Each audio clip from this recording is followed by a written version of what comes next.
सुप्रभात। आनंद हमारा स्वरूप है, आनंद हमारा स्वरूप है। ये हमारी आज की आध्यात्मिक चर्चा। यूँ तो आनंद हमारा स्वरूप है, परंतु हम अपने स्वरूप को भूल गए हैं। हमारे आत्मा मल विक्षेप आवरणों से आच्छादित हो गई है। इसी कारण हम अपने स्वरूप में निहित आनंद का अनुभव नहीं कर पा रहे। इसी कारण हम भ्रमित हो रहे हैं और आनंद की तलाश में इधर उधर भटक रहे हैं। तो अपने इस भूल को मिटाने के लिए, अपने खोए हुए स्वरूप को पाने के लिए, अपनी आत्मा पर आच्छादित मल विक्षेप आवरणों को हटाने के लिए हम जो प्रयास करना चाहते हैं या करते हैं, उसी को आनंद योग कहते हैं। तो आनंद योग की साधना है अपनी आत्मा में निहित आनंद या परमानंद की उपलब्धि। तो जन्म जन्मांतरों से हम जाने कहाँ तक भटकते रहें, जाने किन किन योनियों में भोगते रहें, बिल्कुल निराश्रित और निर्वासित से इधर उधर भटकते हुए मानव शरीर में आए। अब हमें वो समय, अवस्था और साधन प्राप्त है कि हम स्थिर भाव से शांतिपूर्वक बैठकर योग प्राप्त करें। यदि अब चुके तो फिर न जाने कब ये सुविधा उपलब्ध हो, न जाने क्या हमारी दशा हो। अतः सावधान होकर समय का सदुपयोग करते हुए अपने लक्ष्य को प्राप्त करने के लिए अथक प्रयास करें। प्रयास भी बड़ा सरल और सुगम है, और वो है सत्संग। सत्संग भी ऐसा कि साथ मिल बैठकर खेल खेल में ही आनंद योग की साधना कर सकें। आवश्यकता केवल एक ऐसे साथी या मार्गदर्शक या गुरु की है जिसके साथ सत्संग करके और उसके बताए मार्ग पर चलकर हम सहज ही में लक्ष्य को प्राप्त कर लें। और ये कार्य भी कठिन नहीं है।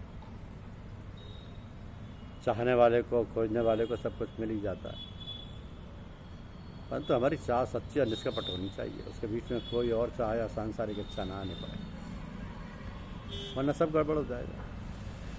तो आवश्यकता केवल लगन के साथ लग जाने की है। जब लगन लगेगी तो कोशिश की जाएगी, और जब कोशिश की जाएगी तो प्राप्ति भी हो जाएगी। प्राप्ति भी उस वस्तु की जिसे पाकर और कुछ पाना शेष नहीं रह जाता।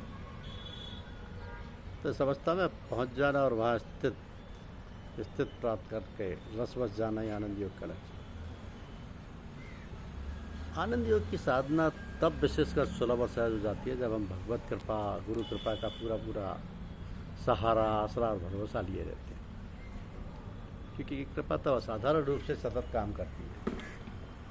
जब हम पूर्ण रूपेण अपना सर्वांगीण समर्पण कर देते हैं, सर्वांगीण यानी सभी अंग प्रत्यंगों का और उनसे होने वाली सभी क्रियाओं का और उनके परिणामों का समर्पण, ऐसा समर्पण कि मन का कोई भी विचार, कोई भी इच्छा शेष ना रह जाए, सभी कुछ गुरु या ईश्वर को समर्पित हो जाए।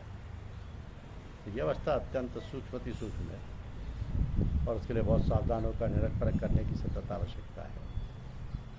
प्राय देखा गया कि साधक सोचता है कि अब तो पूर्ण हो गए और हमें कुछ करना धरना शेष नहीं रह गया। तो ये एक प्रकार का सूक्ष्म अहंकार है और इससे बचना चाहिए। इसके लिए हमें अपने आप को कभी खाली नहीं रहने देना चाहिए। अपने अंतर में दीनता बनाए रखते हुए अपने विचारों को क्षण प्रति क्षण समर्पण करते रहना चाहिए। क्योंकि जब तक शरीर है तब तक गिरने का भय है। तो बहुत सावधानी और साथ जागरूकता की जरूरत है। काम, क्रोध, लोभ, मोह, मद और मत्सर रूपी चोर, डाकू चारों ओर घूमते रहते हैं, अपना काम करने की फिराक में रहते हैं। जहाँ भी हम थोड़ा सा असावधान हुए, जहाँ इन्हें थोड़ा सा भी मौका मिला, ये हम पर सवार हो जाते हैं और अपना काम कर जाते हैं। इसलिए हमें सतत सावधान रहकर सभी विचारों और क्रियाओं का समर्पण करते रहना चाहिए और आनंद योग के साधन पथ पर निर्बाध गति से आगे बढ़ते रहना चाहिए। परमपिता परमात्मा और गुरुदेव हमारी रक्षा करते हैं सदैव। क्योंकि महात्मा कहलाना तो सहज है, किंतु महात्मा बनना बड़ा कठिन है। लोहे के चने चबाना है। संत महात्माओं के आचार विचार देखकर उनका आचरण नहीं करना चाहिए, वरन वो जो कहें, वो जो आज्ञा दें, उसका पालन करना चाहिए। संत सद्गुरुओं का मार्ग सूरज शब्द योग का है। सूरज शब्द योग बहुत आसान है, किंतु उसके अनुसार चलना कठिन। अपने आप को गुरु के अर्पण कर देना चाहिए और ऐसा स्वयं बन जाए जैसे नहलाने वाले के हाथ में मुर्दा। अब मुर्दा तो मुर्दा ही है, चाहे उल्टा करो, चाहे सीधा करो, चाहे खड़ा करो, चाहे बड़ा करो। इसी प्रकार जब गुरु के चरण शरण में पड़ जाए तो अपने आप को उनको समर्पण कर देना चाहिए। छोटी से छोटी इच्छा, वासना, लालसा नहीं रखनी चाहिए और उसका बताए अभ्यास को लगन के साथ करना चाहिए। ये सुरत शब्द योग का मार्ग इन 3 बातों पर मुख्यतः निर्भर करता है कि श्रवण मनन और निधिध्यासन। इस श्रवण मनन और निधिध्यासन की व्याख्या देखी जाए तो नवीन साधकों को बड़ी कठिनाई दृष्टिगोचर होगी, किंतु ऐसी बात नहीं। श्रवण माने सुनना और मनन माने उस पर विचार करना, मनन करना। निधिध्यासन और मनन करते उसमें लय हो जाना, यानी मगन हो जाना, ये तो कोई कठिन बात नहीं है। हमारा हृदय क्षेत्र तो बहुत विशाल है और इसी क्षेत्र में हमारे स्थूल मन की बैठक भी है। हमारे हृदय के बाईं ओर जो स्तन है उसका 2 या 2.5 उंगल नीचे स्थान में धुकधुकी सी होती है, जो हाथ रखने से कभी कभी मालूम देती है, और वहीं पर अपने कान, अपना ध्यान, अपनी सारी चेतना केंद्रित करके उसको सुनो। सुनते सुनते उसी में खो जाओ, लय हो जाओ। उस धक धक ध्वनि को जो स्थान पर होती है उसी को ओम या राम राम समझ कर सुनो। इसी को संतों की भाषा में कहते हैं शब्द सुनना। तो जब तक वह शब्द सुनाई देता रहेगा कोई विचार नहीं आएगा। इसी प्रकार अभ्यास करते करते उसमें लय होना आरंभ हो जाएगा। ये अभ्यास किसी योग्य गुरु की देखरेख में करें और नियत समय पर जितनी देर करें प्रतिदिन उससे कमी अधिक ना होने दें। तो इस प्रकार 10-15 दिन या महीना भर करते हुए जब ये अभ्यास उतनी देर जमकर होने लगे तब आगे के लिए 5-10 मिनट आगे बढ़ाकर नित्य प्रति इस प्रकार विस्तृत करें। इस प्रकार शनै शनै अभ्यास को बढ़ाएं और एक ही आसन पर बैठे, नीचे कुछ आसन उसके ऊपर कंबल या आसन रखकर बैठें, जिससे आसन नरम रहे और बैठने में गड़े नहीं। तो आसन सिद्धासन, पद्मासन या सुखासन होना चाहिए, जिससे देर तक सरलतापूर्वक बैठ सकें।